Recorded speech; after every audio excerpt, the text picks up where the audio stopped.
दिल्ली के chief minister Arvind Kejriwal arrest हो चुके हैं। अरविंद केजरीवाल हुए गिरफ्तार। घोटाले में दिल्ली के सीएम अरविंद केजरीवाल को ईडी ने गिरफ्तार कर लिया है। केजरीवाल इंडिपेंडेंट इंडिया में अरेस्ट होने वाले पहले सिटिंग चीफ मिनिस्टर बने।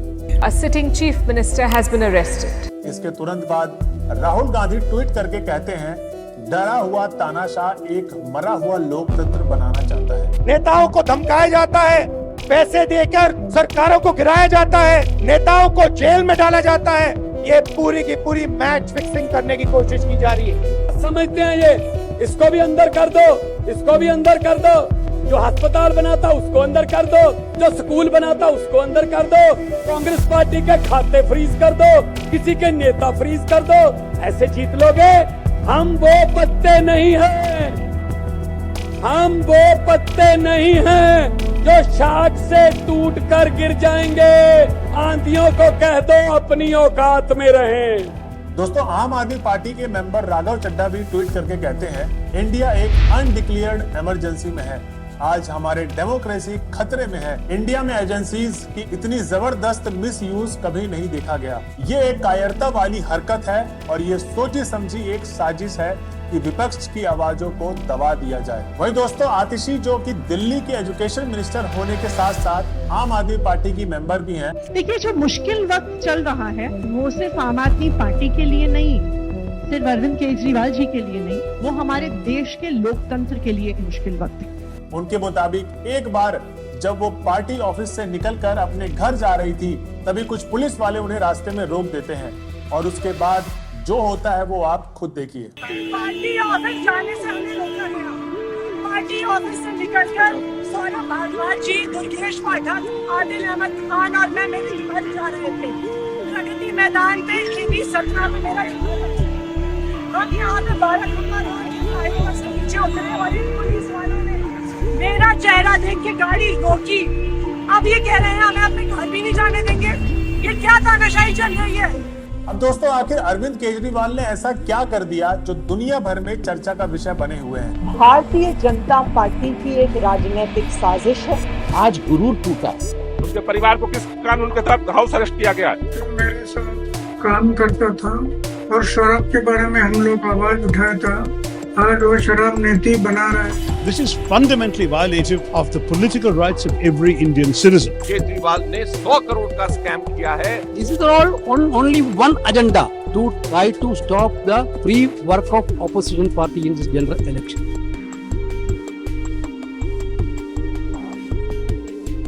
शराब घोटाला, होल्ड दोस्तों, ये मैं नहीं कह रहा, इस पर क्वेश्चन मार्क है।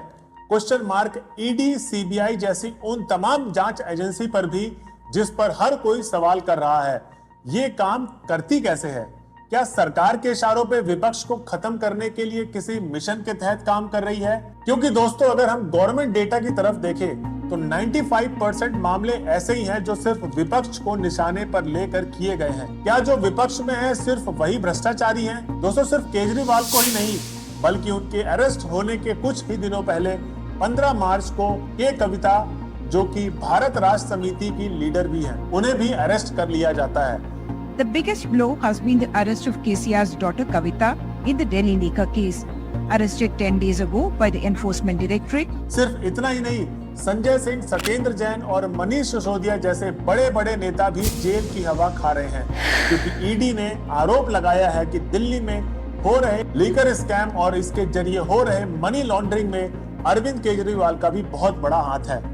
तो दोस्तों, आइए आज के इस वीडियो में ये जो लीकर स्कैम है ये एक्चुअली में है क्या और अरविंद केजरीवाल को जेल के अंदर क्यों जाना पड़ा, आज के वीडियो में हम ये समझेंगे। ईडी के केसेस में जमानत क्यों नहीं मिल रही लोगों को? अब ये पूरा कानून इन्होंने ईडी में पलट दिया। अब इसमें हो गया you are guilty till proved innocent. इस कानून में इन्होंने ये लिखा है कि आपके ऊपर आरोप लगेगा, आपके ऊपर एफआईआर होगी, झूठा सच्चा जो मर्जी आरोप लगा दें, आपको गिरफ्तार कर लिया जाएगा और आपको बेल तब तक नहीं मिलेगी जब तक आपका मुकदमा पूरा नहीं हो जाता और आप इनोसेंट प्रूव नहीं हो जाते। दोस्तों, सबसे पहले हो रहे दिल्ली में लीकर स्कैम के बारे में समझते हैं। दोस्तों, जब पुरानी वाली एक्साइज पॉलिसी थी उस वक्त ज्यादातर वही दुकानें शराब बेच रही थी जो गवर्नमेंट ऑन करती थी, मतलब जो सरकारी दुकानें थी। दुकानों का स्ट्रक्चर उतना अच्छा नहीं हुआ करता था, बहुत ज्यादा भीड़ भाड़ होती थी, कस्टमर को उतना अच्छा एक्सपीरियंस नहीं मिल पाता था। प्लस प्रीमियम ब्रांड के जो अल्कोहल होते थे वो वहां पर अवेलेबल नहीं होते थे। इसके चलते गवर्नमेंट उतना अच्छा रेवेन्यू भी जनरेट नहीं कर पा रही थी। भीड़ इकट्ठी होने की वजह से बहुत सारी महिलाओं को भी दिक्कत होती थी। वहां पर धक्का मुक्का होता था जिससे महिलाएं सेफ नहीं करती थी और वहां की आसपास की दुकानों को भी बहुत सारी प्रॉब्लम होती थी। दोस्तों ऐसे ही बहुत सारी दिक्कतों की वजह से वहां के लोग बाहर जाकर शराब खरीदना शुरू कर देते हैं, जैसे गुड़गांव और नोएडा हो गया। और दोस्तों इसी वजह से गवर्नमेंट को नुकसान हो रहा था। अब सरकार थोड़ा सा दिमाग लगाती है इस मामले में। जितने भी शराब की दुकानें थी जो गवर्नमेंट खुद चला रही थी उसको बंद करके जो लोग इच्छुक हैं, जो लोग इस फील्ड में बिजनेस करना चाहते हैं, अब वो उनको परमिशन देने वाले थे। लेकिन ऐसा करने से सरकार को क्या फायदा होने वाला था, सबसे पहले वो समझते हैं। अब दोस्तों स्टेट गवर्नमेंट कई अलग अलग तरीके से पैसे कमाती है, जैसे स्टेट जीएसटी, वेट जो पेट्रोलियम पे लगता है, एक्साइज ड्यूटी और अल्कोहल और नारकोटिक्स पे जो टैक्स लगता है इससे पैसे कमाती है स्टेट गवर्नमेंट। इसके अलावा फीस, पेनल्टीज और डोनेशन से भी पैसे कमाती है स्टेट गवर्नमेंट। अब दोस्तों नवंबर 2021 में दिल्ली गवर्नमेंट नई एक्साइज पॉलिसी लेकर आती है। इसका थीम जो रखा था दिल्ली सरकार ने वो था लीकर माफिया को खत्म करना और रेवेन्यू को बढ़ाना, ये उनका थीम था। अब इसमें गवर्नमेंट दिल्ली को 32 अलग अलग जोन्स में बांट देती है। हर एक जोन्स में 27 आउटलेट होंगे। इन आउटलेट्स को भी इच्छुक इंडिविजुअली चला सकता है, लेकिन उसके लिए पहले सरकार से लाइसेंस खरीदना होगा। अब लाइसेंस खरीदने के लिए भी एक प्रोसेस बनाया था दिल्ली गवर्नमेंट ने। इसमें गवर्नमेंट बिडिंग करवाती थी। बिडिंग प्रोसेस में जो सबसे ज्यादा पैसा देगा लाइसेंस उसी को मिलेगा, ये सिंपल सा रूल था। लेकिन दोस्तों बिडिंग प्रोसेस में पार्टिसिपेट करने के लिए कुछ कंडीशन भी थी। जो लोग बिड करना चाहते हैं उनको पहले एक नॉन रिफंडेबल फीस देनी होगी। वो अमाउंट था 10 लाख रुपए और ईएमटी भी देना होगा, वो था 30 करोड़ रुपए। अगर कोई भी इंसान एक जोन के लिए बिड कर रहा है तो अगर एक से ज्यादा जोन के लिए वो अगर बिड करेगा तो उसको 60 करोड़ रुपए देना होगा। लेकिन अगर बिडिंग प्रोसेस में कोई हार जाता है तो उसको ये पैसा मिल जाएगा। ये दिल्ली गवर्नमेंट ने पॉलिसी रखी थी लीकर के लाइसेंस को लेके। अब दोस्तों आप लोग सोच रहे होंगे कि ये क्राइटेरिया सेट करने से गवर्नमेंट को क्या फायदा होने वाला था। अब दोस्तों ये फायदा होने वाला था कि इस गेम में छोटे प्लेयर्स नहीं उतर पाएंगे और बड़े प्लेयर्स एंट्री मारेंगे। इससे क्या होगा कि इससे सरकार का फायदा होगा, क्योंकि बड़े प्लेयर्स के पास पैसों की कमी नहीं होती और बिडिंग प्रोसेस में वो लोग ज्यादा से ज्यादा पैसे लगाएंगे। सिर्फ बिडिंग प्रोसेस के थ्रू लाइसेंस बेचकर डेली गवर्नमेंट तकरीबन 8,917 करोड़ रुपए कमाती है। और जो लोग आउटलेट्स खोलने के लिए लाइसेंस खरीदेंगे उन लोगों के लिए भी बहुत सारे कंडीशन भी थे, जैसे दुकान का साइज 500 स्क्वायर फीट होना चाहिए, एसी लगा होना चाहिए, एसी मैंडेटरी थी, सीसीटीवी कैमरा होना चाहिए ताकि कस्टमर को अच्छा एक्सपीरियंस मिल सके। जब कस्टमर को अच्छा एक्सपीरियंस मिलेगा तो सेल ऑटोमेटिकली बढ़ जाएगी और जब सेल बढ़ जाएगी तो टैक्स कलेक्शन भी बढ़ जाएगा और सरकार को और ज्यादा फायदा होगा। और सरकार की यह भी गाइडलाइन थी कि दुकान के आसपास भीड़ नहीं होना चाहिए और बाहर भीड़ नहीं होनी चाहिए। अगर भीड़ होती है, अगर किसी बाहर के लोगों को दिक्कत होती है, इस केस में सरकार उस दुकानदार का लाइसेंस भी रद्द कर देगी। इसके अलावा कुछ रिस्ट्रिक्टेड एरियाज भी थे जहां पर दुकान आप नहीं खोल सकते शराब की, जैसे कि स्कूल हो गया, रिलीजियस प्लेसेस हो गया, कोई हॉस्पिटल हो गया। यहाँ पर सरकार की तरफ से लीकर की शॉप खोलने की कोई भी अनुमति नहीं। और इसके बाद दोस्तों सरकार हर अल्कोहल बोतल पर एक बार कोड देती है एविएशन और काला बाजारी को रोकने के लिए, ताकि अगर कहीं पर टैक्स वीजन या फिर काला बाजारी हो रहा हो तो उस बार कोड को स्कैन करके उसके बारे में पता किया जा सके वो किस जगह की बोतल है। पूरी डिटेल रहती थी उसकी, बोतल की प्राइस वगैरह सब कुछ, कहाँ की है, किस कंपनी की है, ये सारा ओवरऑल उस बार कोड में इंफॉर्मेशन रहती थी। अब दोस्तों ड्रिंकिंग एज को भी सरकार ने 25 से कम करके 21 साल कर दिया था। रेस्टोरेंट्स और बार्स में रात के 3 बजे तक शराब बेचने की अनुमति दी जाती है। लेकिन दोस्तों ये दिल्ली गवर्नमेंट का जो प्लान था वो धीरे धीरे फेल होने लग गया था। ये नए पॉलिसी के आने के तुरंत बाद अपोजिशन पार्टी की तरफ से भयंकर प्रोटेस्ट देखने को मिल जाता है और दिल्ली गवर्नमेंट के ऊपर फाइनेंशियल इनरेगुलरिटीज लाइसेंस देते वक्त घूस लेकर सिर्फ किसी एक को फेवर करना, ऐसे एलिगेशन लगना शुरू हो जाते हैं।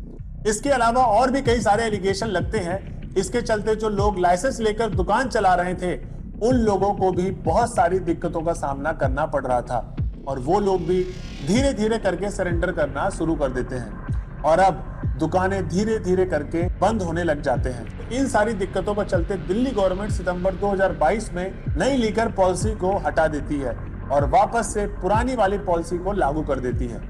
इसकी वजह से जो लाइसेंस होल्डर थे उनका लाइसेंस कैंसिल हो जाता है और करोड़ों रुपए का उनका नुकसान हो जाता है। अब दोस्तों मुद्दा कहां से शुरू होता है, थोड़ा इस पे ध्यान देते हैं। अभी तक मैंने जो आपको बताया कि दिल्ली सरकार ने जो लीकर पॉलिसी स्टार्ट की थी वो कैसे कैसे की थी, क्या क्या था, वो डिटेल में मैंने आपको बताया। अब दोस्त समझते हैं कि ईडी आखिर आम आदमी पार्टी के पीछे इतना हाथ धो के क्यों पड़ी है। अब दोस्तों ईडी ने दिल्ली गवर्नमेंट के ऊपर आरोप लगाया कि सरकार ने 100 करोड़ रुपए का घूस लेकर साउथ ग्रुप को लाइसेंस बेची थी, उनको कई सारे एडवांटेज भी दिया था। अब ये साउथ ग्रुप कौन है, इसके बारे में ध्यान से समझिए। South group Hyderabad based businessman का एक ग्रुप है जिसमें के कविता भी शामिल होती है। ईडी के मुताबिक कविता ने 100 करोड़ रुपए घूस देकर लाइसेंस खरीदे थे और इसी मामले में कविता को भी फिलहाल अरेस्ट कर लिया गया है। इसी केस के चलते ईडी ने केजरीवाल को नवंबर 2023 से लेकर 4 मार्च 2024 तक 8 बार समन भेज चुकी थी, लेकिन केजरीवाल इन सारे समन को इग्नोर करते हैं। जैसे कि आपने बहुत सारे वीडियोस में देखा भी होगा पहले कैसे कैसे केजरीवाल ने उन समन्स को इग्नोर किया और 9वीं बार में दिल्ली के चीफ मिनिस्टर अरविंद केजरीवाल जी को अरेस्ट कर लिया जाता है और फिलहाल वो जेल में है इस समय और कोर्ट में उनकी केस चल रहे हैं। अब इन सब में विपक्षी की जितनी भी पार्टियां हैं उनका कहना है कि क्या जो सिर्फ विपक्ष में है वही सिर्फ भ्रष्टाचारी है। अगर वो भ्रष्टाचार है भी तो वो लोग जो बीजेपी में शामिल हो जाते हैं वो दूध के धुले कैसे हो जाते हैं। वहीं उनके वाले जो भ्रष्टाचारी हैं वो तो पहले से ही राष्ट्रवादी संस्कारी हैं। वहीं दोस्तों इसमें आम आदमी पार्टी का आरोप है कि जिस सरकारी गवाह के आधार पर मनीष सिसोदिया, संजय सिंह, केजरीवाल जी को गिरफ्तार किया गया है वो हैदराबाद के बिजनेसमैन पी सारंत चंद्र रेड्डी हैं, जिसने बीजेपी इलेक्टोरल बॉन्ड के जरिए तकरीबन बीजेपी को 60 करोड़ रुपए का चंदा दिया है। इस व्यक्ति पर ईडी का आरोप है इसने 100 करोड़ रुपए केजरीवाल को गोवा चुनाव में इलेक्टोरल बॉन्ड के जरिए दिए हैं। बदले में केजरीवाल सरकार से शराब नीतियों से इस व्यक्ति को फायदा हुआ है। अब दोस्तों इस आधार पर ईडी ने पी सारंत चंद्र रेड्डी को गिरफ्तार किया, कई महीनों जेल में भी रखा, फिर जेल से छूटने के लिए इसने बीजेपी को, जो आम आदमी पार्टी का एलिगेशन है कि इसने बीजेपी को करोड़ों रुपए का चंदा दिया है और केजरीवाल के खिलाफ सरकारी गवाह बन गया है और जेल से छूट गया वो। तो आप ये सोचिए कि जो 25,000 करोड़ की कंपनी के मालिक का बेटा है और डायरेक्टर है, आप उसको 6 महीने तक जेल में सड़ाते हो। तो अप्रैल में आके वो टूट गया। अप्रैल में आके उसने अपनी स्टेटमेंट दे दी कि साहब हाँ जो ईडी कह रही है वो सच है, मैंने 100 करोड़ रुपए दी। लेकिन ईडी के पास अरविंद केजरीवाल के खिलाफ इस रेड्डी से लिए गए पैसों का कोई पुख्ता सबूत नहीं है, कोई मनी ट्रेल नहीं है, खाली इस व्यक्ति के बयान के आधार पर गिरफ्तार किया गया है इन सबको। अब दोस्तों ये सब आम आदमी कह रही है, ये मैं खुद से नहीं कह रहा हूँ। और वो ये भी कहते हैं, कुल मिलाकर ये समझे कि ये अब एक प्रोपेगेंडा है, ड्रामा की तरह फिल्मी केस चल रहा है जिसमें पी सारंग चंद्र रेड्डी पहले घोटाले का खंडन किया तो ईडी ने हिरासत में उनको ले लिया, 6 महीने जेल में रखा, खूब परेशान किया, टॉर्चर किया गया उनको और उसके बाद वो सरकारी गवाह बनने के लिए तैयार हो गया। तो दोस्तों ये थी आज की वीडियो कि आखिर केजरीवाल को ईडी ने अरेस्ट क्यों किया। अगर वीडियो अच्छी लगी हो तो वीडियो को ज्यादा से ज्यादा लोगों में शेयर करें। आई होप कि मैंने आपको पूरा समझाया होगा कि आखिर केजरीवाल जी का मामला क्या है और ईडी का और अपोजिशन पार्टी का क्या क्या उनके ऊपर आरोप है कि बीजेपी पार्टी ऐसा क्यों कर रही है ईडी के साथ मिलकर विपक्षी पार्टी को कमजोर करने के लिए।